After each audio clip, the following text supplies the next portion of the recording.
Selamat malam Bapak Ibu Saudara yang Tuhan kasihi. Kembali bertemu dengan saya untuk bersama-sama bersatu hati dalam doa Selasa 25 April 2023. Tema hari ini saya beri judul Nutrisi bagi Pertumbuhan Imanku. Sebelum kita sama-sama merenungkan firman Tuhan, mari kita berdoa terlebih dulu. Tuhan, bukalah hati dan pikiran kami untuk merenungkan firman-Mu malam ini. Amin. Saudara-saudara, bacaan Alkitab kita diambil dari 1 Petrus 2, ayatnya yang pertama sampai ayat yang ketiga. 1 Petrus 2, ayat yang pertama sampai ayat yang ketiga. Karena itu, buanglah segala kejahatan, segala tipu muslihat dan segala macam kemunafikan, kedengkian dan fitnah.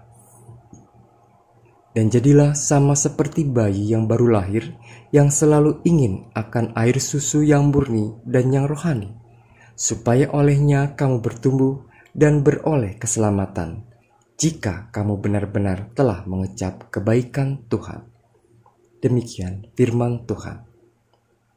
Saudara-saudara, ketika kita menanam biji sebuah tanaman atau benih tumbuhan, lalu benih itu menumbuhkan sebuah tunas baru, apakah hidup tumbuhan itu berakhir sampai di situ? Tentu tidak.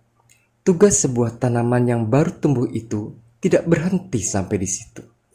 Ia akan terus bertumbuh. Namun, bagaimana pertumbuhan tanaman itu hingga menjadi tanaman yang subur dan berkualitas baik, tentu dipengaruhi oleh banyak faktor. Ia dapat menjadi tanaman yang bertumbuh dengan baik, bergantung bagaimana cara kita merawat tanaman itu. Bacaan Alkitab malam ini juga merujuk pada pengalaman pertobatan di bagian sebelumnya. Orang-orang Kristen di Asia Kecil merupakan petobat baru di dalam Kristus. Dan sebagai petobat baru, perjalanan mereka belum berakhir. Itu baru awal dari perjalanan iman mereka. Lalu, bagaimana caranya? Petrus memberikan beberapa hal. Yang pertama, buanglah segala kejahatan, segala tipu muslihat. Dalam hal ini, Petrus mengingatkan agar orang-orang Kristen di Asia Kecil membuang segala kejahatan dan tipu daya. Petrus mengingatkan agar mereka menjauhkan diri dari sifat dan perilaku buruk, meninggalkan perbuatan jahat yang bertentangan dengan norma hukum dan bertentangan dengan firman Tuhan.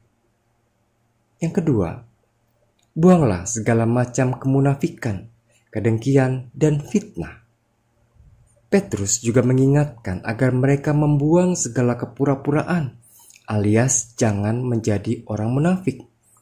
Pura-pura setia, pura-pura percaya, pura-pura sayang, pura-pura baik, dan kepura-puraan lainnya. Singkirkan rasa benci, marah, atau iri hati, rasa dengki, fitnah, kebohongan, dan lain sebagainya. Jika kita melakukan itu, citra kekristenan kita tentu menjadi buruk. Bagaimana kita dapat menjadi teladan bagi orang lain jika kita melakukan semua kepura-puraan itu? Yang ketiga, jadilah sama seperti bayi yang baru lahir, yang selalu ingin minum air susu yang murni dan rohani. Bagi seorang bayi, air susu menjadi kebutuhan yang harus dipenuhi bagi pertumbuhan dan perkembangannya. Bayi memerlukan asupan nutrisi yang baik. Secara implisit, Petrus menasihati agar kita selalu haus akan firman Tuhan, layaknya bayi yang memerlukan air susu. Firman Tuhan adalah kebutuhan yang harus senantiasa dipenuhi bagi pertumbuhan iman kita. Yang keempat, supaya kamu bertumbuh dan beroleh keselamatan.